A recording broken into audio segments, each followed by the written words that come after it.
Hello everyone and welcome back to another video on the channel. Today we're going to be talking about Jordan Peele's Nope, the brand new Jordan Peele film that is releasing in theaters. His third film and the third movie in a row from him that I absolutely love. And I think the thing I love most about him as a filmmaker is that all three of his films, Get Out, Us, and now Nope, are vastly different movies. They are different in terms of the themes, they're different in terms of even the genres and the way that things are made, but one thing remains the same, and that is the incredible balance of tone, the incredible balance of filmmaking styles that he does in all his movies. And this one is a sci-fi western horror movie with a lot of great comedy in it. And so we will be talking about spoilers for this movie. So if you have not seen Nope, I highly recommend you guys to go see it. And if you haven't seen it, if you're watching just because you just like watching spoiler reviews, I'm not going to be able to describe some of the things that happen towards the end of this movie because it gets kind of insane. So let's just jump right into this thing. So I'm sure a lot of you guys have heard that this is, Jordan Peele doing Jaws. This is Jordan Peele's version of a Spielberg type movie, and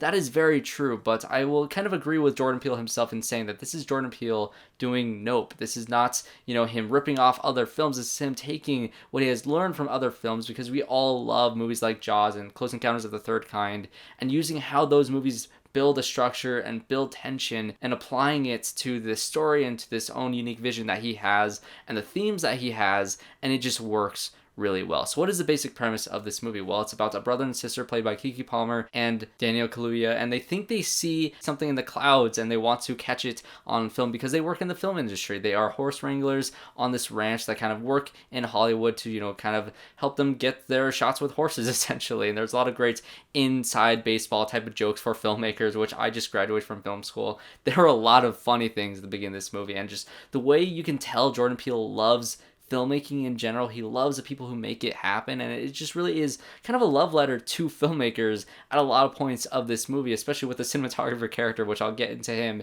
in a second. But you can tell that he has a passion for movies, and so when he writes these two characters who the first thing they think of when they see a spaceship in the sky is, we need to film this thing, that is so entertaining to watch. The comedy you get out of that, the tension you get out of that, and the stress you get out of that is so well done. So when this thing in the clouds is around their farm, all the electricity goes down and the horses freak out and they start running, and then things get sucked up into the sky and into the spaceship, and you're wondering what in the world is going on, and you quickly find out that it isn't a spaceship, it is an alien, but the actual thing itself is the alien. And that's why I said, some things about this is hard to explain when you have not actually seen it. So it's not a flying saucer UFO that you would think it is. Think of the actual flying saucer is the creature itself. It is the shark. This, this thing sucking things into the sky and eating them is the shark from Jaws, and the way it weaves in the clouds, kind of like the fin of the shark, lifting from the water and floating around. And there's a lot of cool motifs with, the electric going down and the little balloon guys floating down, and that it's near, but you don't exactly see it because it's hiding and weaving and bouncing between the clouds. And if it's a cloudy day, it's just even more terrifying. Or if there's a storm around, it kind of covers the rain, and you see just a sphere of, the rain kind of going around this thing, so it kind of creates an umbrella for everything underneath it. It just has so many really cool uses in this movie, this, creative ways that he uses this, creature, I guess you can say, this alien, to build tension and to build all this great storytelling devices that kind of apply to the themes. And like I said, this is Jordan Peele doing something so unique and original, and so the scares and the tension building is a lot less like Get Out and Us, and is so much more like Jaws and Close Encounters of the Third Kind and other classic Spielberg movies. So what were these main themes that I got out of this movie from only watching it one time? Keep in mind that, when you watch a Jordan Peele movie, there's going to be things that you, of course, miss. And I just, I was talking to a group of friends after the movie, and we're talking about certain things, and there's a subplot in this movie about Steven Yeun's character when he was a kid. He was a child star. He was on this TV show with this ape, and this ape kind of goes nuts and starts attacking people, possibly killing people, or seriously injuring certain characters. There's one woman in the trailer that you see that has a seriously scarred face, and she looks up to the clouds, and you kind of see the sheets in front of her face lift up, and you see how messed up her face is. She was a victim of this all those years ago with Steven Yeun. And so there's an idea in this movie about taking tragedy or taking some event and exploiting it for profit, and that is essentially what his character is. And also themes of taking this beast, essentially this ape, trying to train it, but you can't train something like this. You can't have it on a leash and expect it to not, go after you at some point, because you're exploiting this thing for your own personal gain. And I think that is what this movie is mainly about, because that whole storyline, this subplot, kind of builds into how they eventually take down this alien thing. They know that, they're trying to wrangle this thing. Steven Yeun's character in his adulthood is,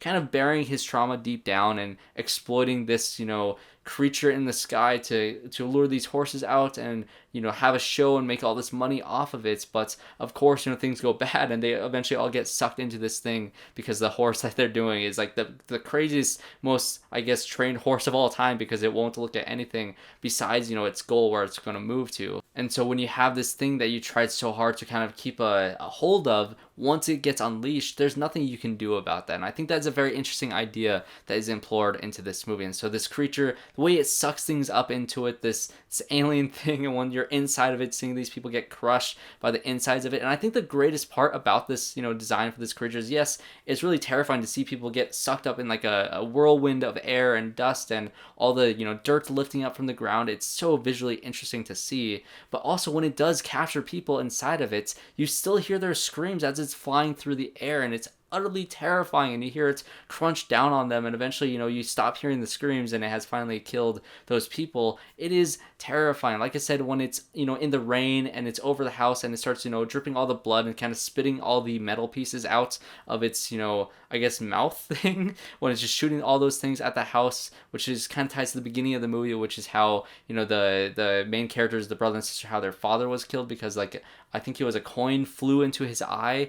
That is just like really disturbing stuff, really cool stuff that they do in this movie with this creature design. And by the end of it, the way that it kind of unfolds itself like origami, and it turns into this, like, I don't even know how to describe it. It's almost like cloth like. It kind of feels like just I don't even know how to describe the way it looks by the end of this movie, because it's just so unique and original. When it comes to the main characters, I really like the four characters that are trying to capture this thing on film. You have Keke Palmer, who her energy throughout this movie is just so good, and just the way that she plays off of Daniel Kaluuya, who is very silent, he's very subdued throughout the entire movie. And when it comes to their characters, she is more excited about actually capturing this thing on film, and she has this energy because she feels like she has been undervalued in this, and if she finally captures this, she's living up to her ancestor, her great grandfather, who was the first black man on that horse in the first motion picture. If she captures that, it's kind of like living up to her name, essentially. And for Daniel Kaluuya's character, it's more like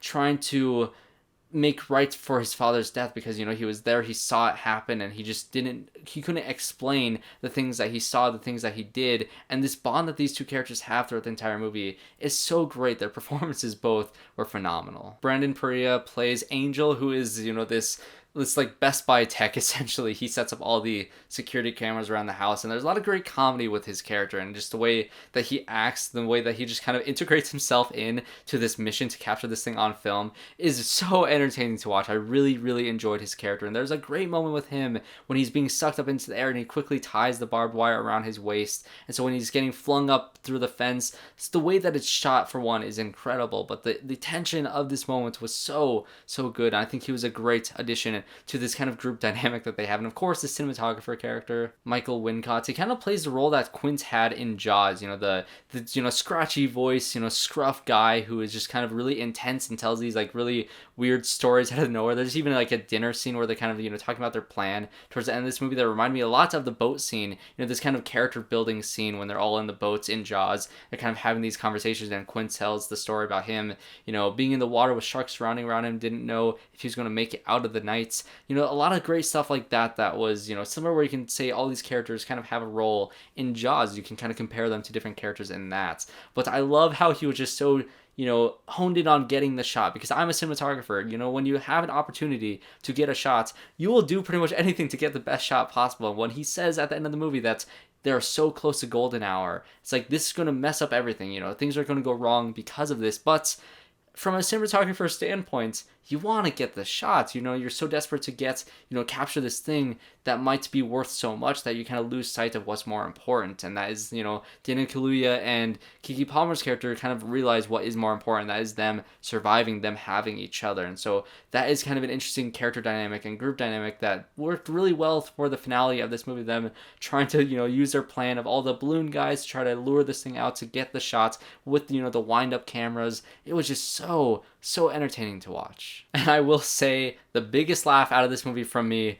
was, I mean, all the times that the character said nope, and like there's a moment where Daniel Kaluuya is inside a car and he knows this thing is floating above head because, you know, it's in the rain and the rain has stopped around the car. He slowly cracks open the door and he just looks up through the crack in the door, sees the thing right above him. He's just like, nope, and he just closes the door. It's like, I loved all the moments that the characters did that throughout this movie. But by far, the biggest laugh that I had was a TMZ guy with the shiny helmet that you see in the trailer. He also kind of shows up last minute to try to capture this thing on film, and he doesn't know the things that our main character knows, and so he's riding on this motorcycle really fast, and he's trying to go get the shot. He knows which direction to go, but he doesn't know that his bike is just going to stop working, and when he reaches that zone, he just goes flying. He gets slingshotted off his bike, and his scream was just, it was so funny. This is a movie like all of Jordan Peele's other movies, which I feel like will improve more and more on rewatch. This is definitely his biggest blockbuster spectacle yet, and I cannot wait to see what original film he does next, because he is easily becoming one of my favorite filmmakers working today,